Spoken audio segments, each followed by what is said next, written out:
So let's do it, guys. Let's talk a little bit more about the leaks. We had the leak about the CF-188, which is the CF-18, right? The Hornet, the Canadian Hornet, and the F-18A coming for the UK. Yeah, the British are getting, apparently, according to the leaks that are coming from very reliable sources, Canadian and Australian Hornets. So finally, we are seeing these Hornets in the British tech tree, which I think is pretty cool, right? I was expecting the Super Hornet, but I guess it is okay. We still needed those, so yeah, hopefully it's a preparation for the Super Hornet to be added for the British as well in the future as an Australian F-18F, right? So let's talk about what should you expect from these vehicles. Of course, they are copy-paste, but there are interesting changes that they did to these vehicles, okay? So let's start with the Canadians, the CF-188A, or sometimes called the CF-18A. It is pretty much a Canadian designation of the F-18A. So it is, of course, pretty much the same vehicle with some changes initially to the aircraft itself. These initial changes are very, very small. So, for example, a dedicated spotlight on the port side of the nose, so that it can actually be identified, during night ops in NORAD interception missions. And of course, IFF systems are changed. The cockpit is a little bit different with labeling with French as well, of course, and some other little things, right? But the major change, that these aircraft would have, and we don't know yet how they're gonna do this, because the idea here is that it's an F-18A, right? But the thing is, it got severe modifications along its life. So instead of having the F-18C, instead of having the Super Hornet, the Canadians and the Australians, before they bought the Super Hornet as well, they improved these older legacy Hornets by quite a lot. So in the case of the CF-18, for example, they upgraded the avionics, the weapons, and many other things. Like, for example, they integrated the AIM-120 to the vehicle. So, something that the F-18As of the US, for example, they never did get that, the upgrade to do that, right? So it is an F-18A that can actually carry the AIM-120. It can have the Lightning pod, but also the Sniper XR pod, which is a much improved pod as well. And of course, another change would be the increased amount of weapons, for example, in air-to-ground. For example, this is an A model. Remember, they do not have laser-guided weapons, right, initially. But this one, he received the Paveway package to be able to use laser-guided bombs and later even the JDAMs, right? So it is an F-18A still on its heart, but it has several modifications to be able to carry the weapons that an F-18C, for example, would carry, right? And basically, of course, better displays, upgraded mission computers as well, etc., etc. This was the late 80s, early 90s upgrades that they started to do. There is also an MLU package that they did after the 2000s, right? In basically two phases. So the phase one was in the early 2000s. They introduced multifunction displays. They finally did some upgrades to the APG-65 radar, basically getting it closer to the APG-73. They introduced more upgrades and, basically an integration with GPS and INS navigation system and better IFF, modern IFFs with NORAD, right? Then there was the phase 2, which was mid-2000s to 2010s, with integration with better data links and, of course, integration with the 9X and the new JHMCS helmet, right? Of course, that helps with high off-bore targeting with missiles, right? Like I said, included JDAMs, advanced paveways as well, and better overall electronic stuff to be able to counter any type of threat. And of course, there was even a life extension upgrade later with post-MLU after the 2010s to try to keep the structural life of the vehicle past 2025 to 2032, basically, right?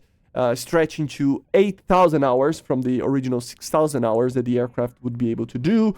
And of course, some software and other upgrades done to the vehicle, right? So we don't know exactly what is going to be the version, But as you can see, we can have technically like 4 of these CF-18s. Of course, I hope we do not. But on the very least, 2 of them could be added. A very early one that is just like an F-18A, you know, with just barrels and stuff like that.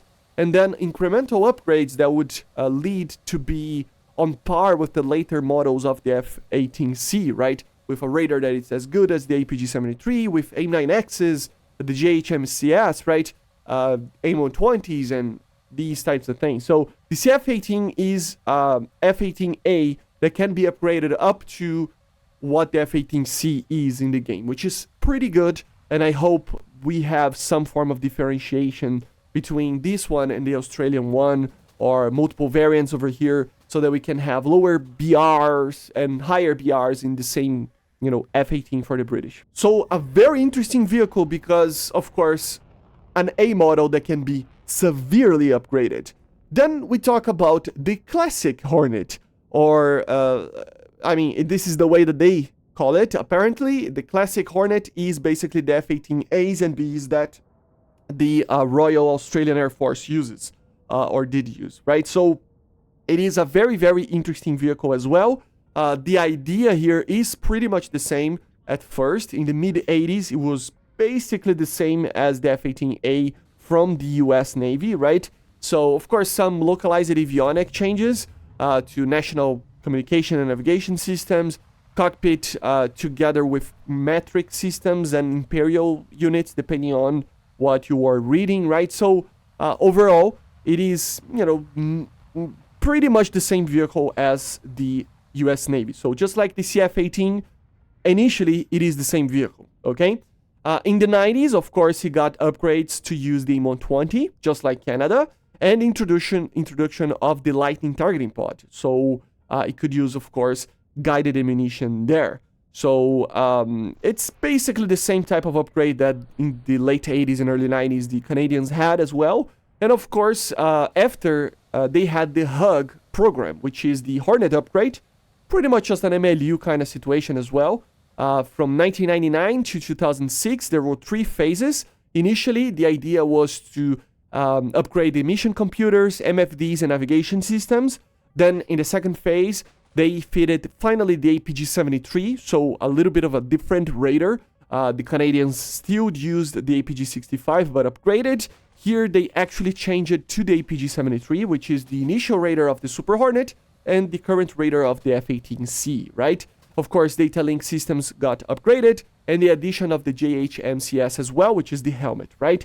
Of course, some electronic and countermeasure upgrades as well. And then in the third phase, in the 2004 to 2006, they integrated the AIM-9X, finally, the JDAM, the JSOW, and the GBU-31, 38, 54, right?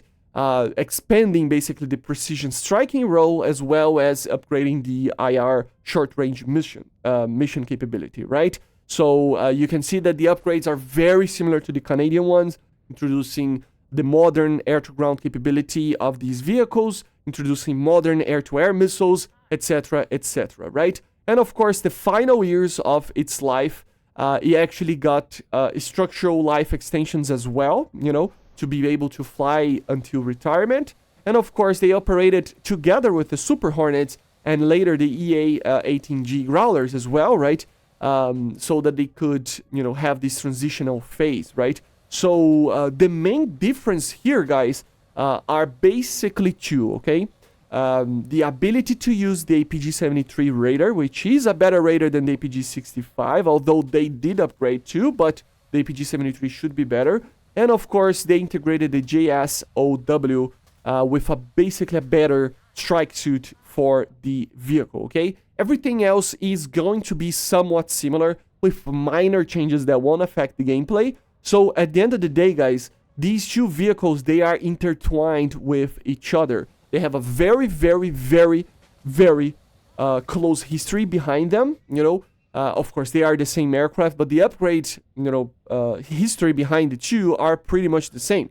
What I think Gaijin will do is have one of these as the early model and one of these as the late model. Just remember, both of them will be basically pretty much an F-18A, but upgraded. Hopefully, in my opinion, we get the CF-18 as the first one, with the older stuff in a lower BR, and then the Australian one later. Why is that? Because it would have the APG-73, right? I think it's a better radar, and it has a little bit more of a better air-to-ground capability if they ever add the JS-OW, right? So in a general sense, they are pretty much the same, and let's see how they add these things. But honestly, in my opinion, I think it will be kind of like that. One will be the earlier, one will be the latest model, just because they are pretty much the same aircraft with some minor changes between the two, okay? So this is what you should expect from the Australian and Canadian F-18s. If you are a British main, rejoice, because there's nothing like an F-18 in the British tech tree. It's a completely different aircraft from the Typhoon, from the Gripen, from the Harriers, from the Tornadoes. It's nothing like anything that you fly on there, right? So it is going to be a very cool aircraft to see. I don't know what, line it will be in. Honestly, maybe after the Harrier GR7 or the Sea Harrier or something like that, but it can be in the other places as well. I don't know. These are more Air Force vehicles, although they are Navy capable, right? So I don't know. But you tell me in the comments what you should expect. What do you expect from these British Hornets? And I see you guys on the next one. So make sure to subscribe, leave a like, leave a comment, and bye guys. See ya.